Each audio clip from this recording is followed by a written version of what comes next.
Top Thrill Dragster at Cedar Point is undergoing a huge refurbishment after an unfortunate event in August of 2021. Since then, Dragster has been closed and we've been wondering what the future of this ride would be, and it seems that on August 1st, we'll know. So what do I think will happen to this iconic coaster?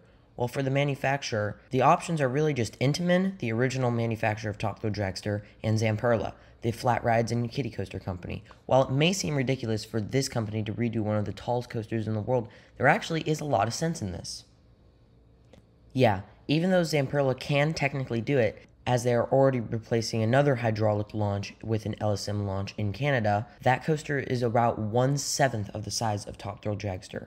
While most of the evidence is pointing towards Zamperla, and it very likely will be Zamperla, I'm going to have a hot take and predict Intamin. In reality, this is really still up in the air, and we really don't know because most of the evidence towards Zamperla isn't super strong.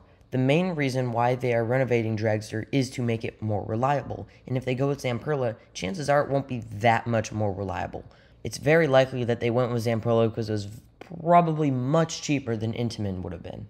I'm also predicting that there will be a layout extension. What kind? I think it'll be a spike. Why? Because that's really all that makes sense. There are giant footage that were poured that are perfectly in line with the launch track for a spike, and judging by the size of these footers, I'm going to predict that this bike won't be 200 or even 300 feet.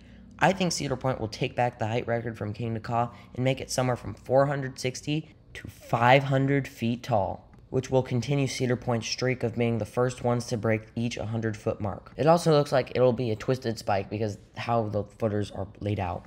For the name, I'm thinking Polaris, which is very likely wrong, but we really have no idea what it could be. It's really either Polaris or Racing, which is stupid. Racing is obviously a placeholder for the actual name, and so Racing's not the name, okay? It's stupid. And I used to think that the logo that is around the Racing name could be the actual logo, but once I realized that it just made out the letters CP for Cedar Point, it's probably just part of the teaser. I don't really think they would do that for the actual logo. So anyway, what are your predictions for Dragster?